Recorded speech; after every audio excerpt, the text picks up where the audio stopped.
Bismillahir Rahmanir Rahim. Alhamdulillahi Rabbil Alameen. Wa salli Allahumma wa sallam wa barak ala Sayyidina Muhammad wa ala alihi wa sahbihi wa sallam tasliman kathira.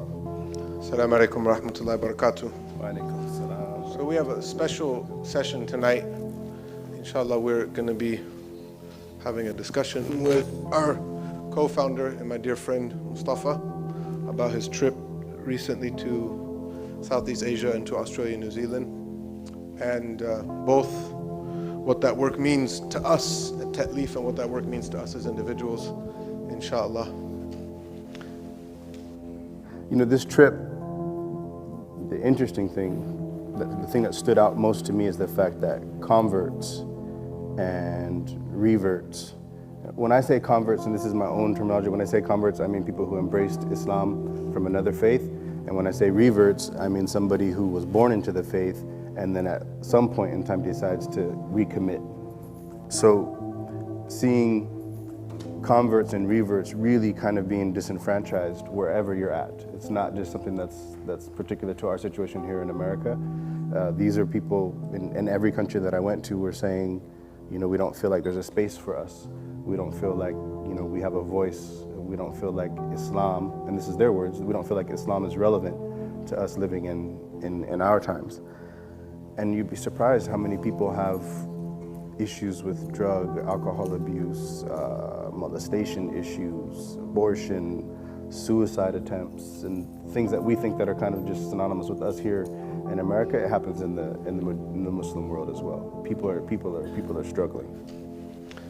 I remember when Habib Omar came to visit, there was a lot of discussions about some of the work that Ta'leef does, and that there's inappropriate mixing of men and women, and that, you know, there's not proper Islamic standards observed, and so on and so forth about some of the work that we do, and specifically surrounding the Thursday night discussion that Masood and his team have been holding. And there's all these conversations about, but it's just a hookup spot and blah, blah, blah. And we were like, well, let's just talk to him about it, because he's a world-renowned, qualified scholar, both of the sacred law and of outreach and the principles regarding the propagation of Islam. So I think you might have been there. But I told Habib a story.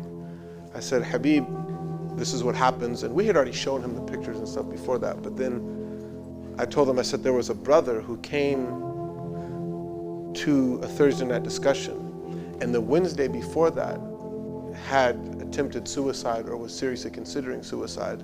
And then someone told him, you should come to this thing, there's Muslims and what have you.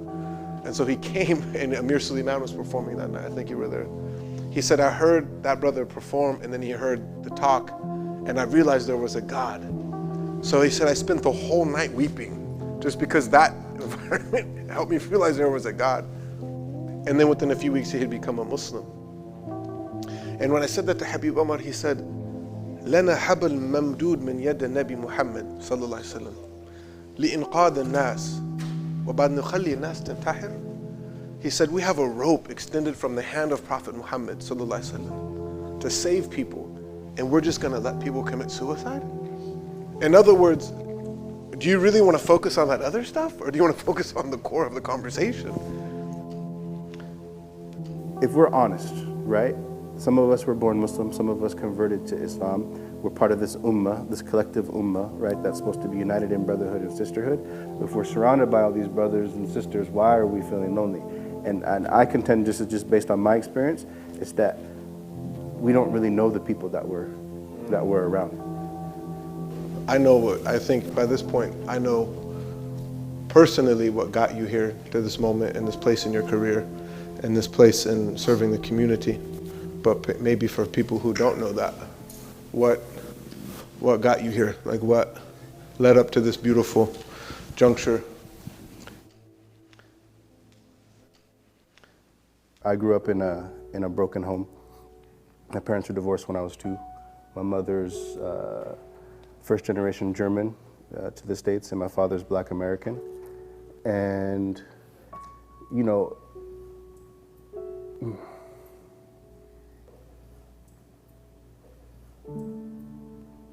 I got into trouble in Sacramento, got kicked out of 2 high schools. My mother said she couldn't take care of me anymore. She couldn't handle it. I was getting into fist fights with my stepfather, so she shipped me to San Jose to live with my father. You know, got into some trouble himself. He lost his job.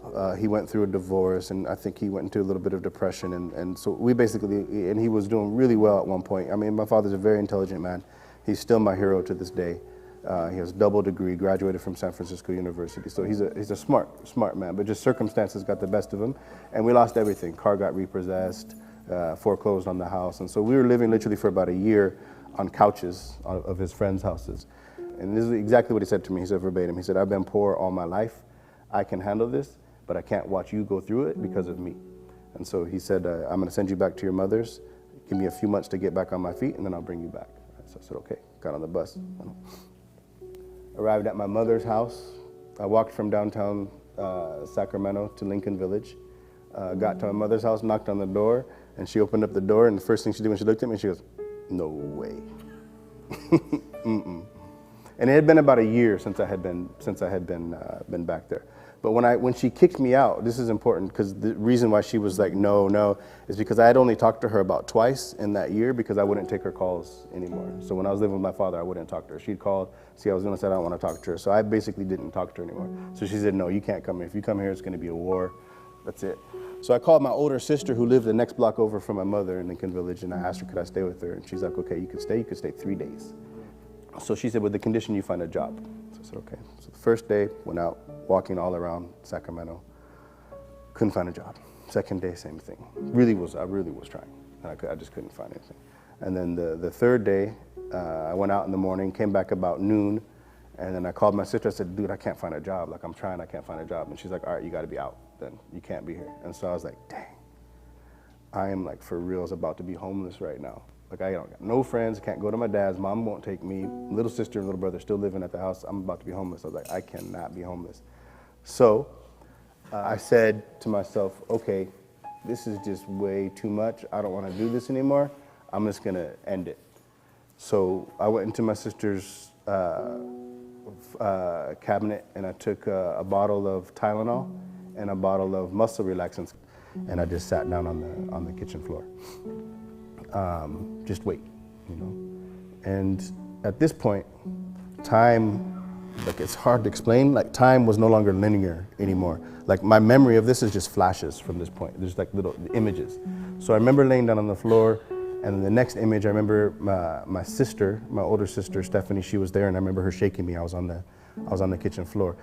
She came home early from work that day. She came home at 1 o'clock.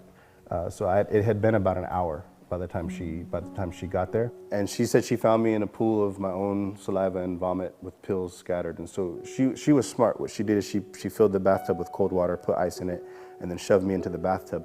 And the next image, I remember my mother being in the bathroom, shoving her fingers down my throat, trying to get me to, both of them screaming at me, trying to get me to vomit up the poison that was in my stomach.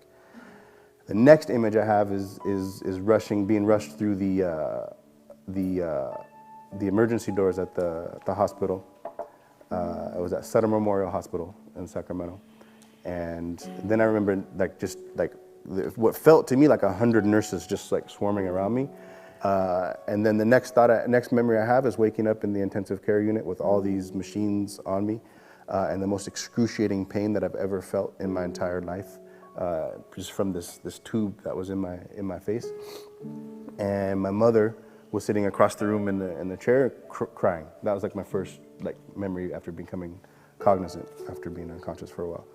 There's a lot of families or people anywhere in the world, they do this, they do like attempted suicide for attention. Like they don't really mean to do it, but they just want to get attention. Like they slice their wrist just a little tiny bit, just so people can know I'm hurting. That wasn't my situation. When I woke up and I saw my mother crying across the room, the very first thought I had was, damn, it didn't work. Right? And I started immediately thinking, like, how can I do this? I can't do this. There's cameras in here. There's a police officer at the door now. Right? I can't do this. So under California law, you have to do mandatory 3 months in a mental institution if you do attempted suicide. So they took me to Sutter Memorial Mental Institution on Folsom Boulevard, right there near 65th Street.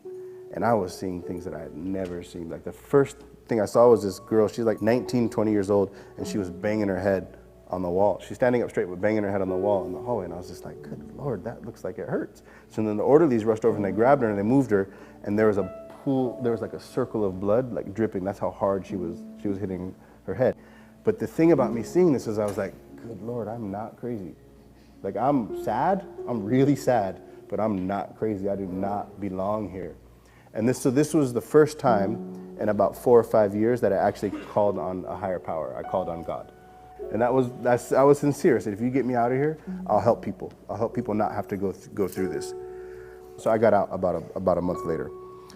Little more than 3 weeks, I got out. And then that's when I met you. Wow. I didn't know all that. Yeah, no, that's the first time I told that. Wow. Yeah, that's what we call lowering the waterline. When you talk about things that people don't know about, you know, they say that people are like icebergs. 10% is above water, 90% is below. That's what we call lowering the waterline. It's because of Jordan that I started telling my story.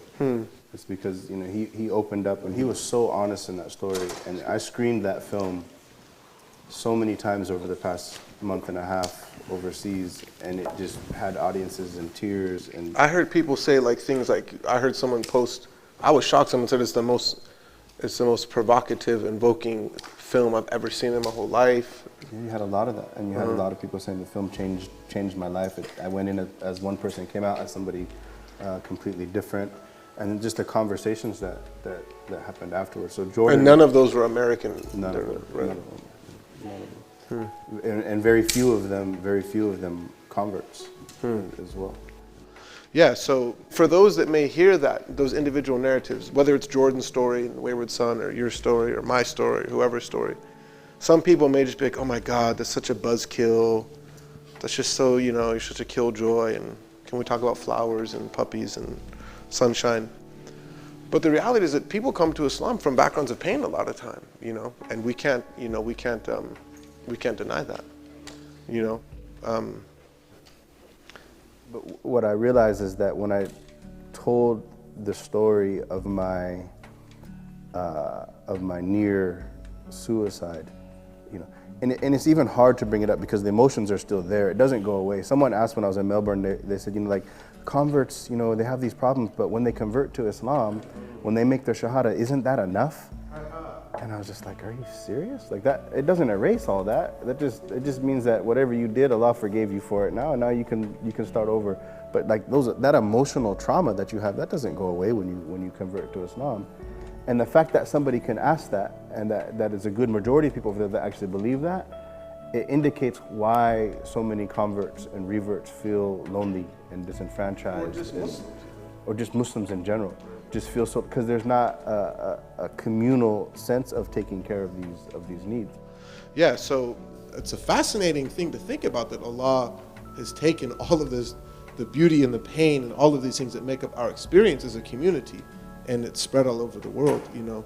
Just for people here to feel a sense of responsibility, you know. And that's what I came back with from this trip, is that people are in pain. And that doesn't mean that it was just a melancholy trip and everything was bad and I was depressed the whole time. But the reality is that there's a lot of people across the planet that are in pain, and a lot of the pain is just because they're carrying it and they're not able to get it out. So I'm just thankful that we have Ta'leef. I'm thankful that we have places where we can be honest and we can be open and accepting of one another, because it doesn't exist many places in the world. It doesn't.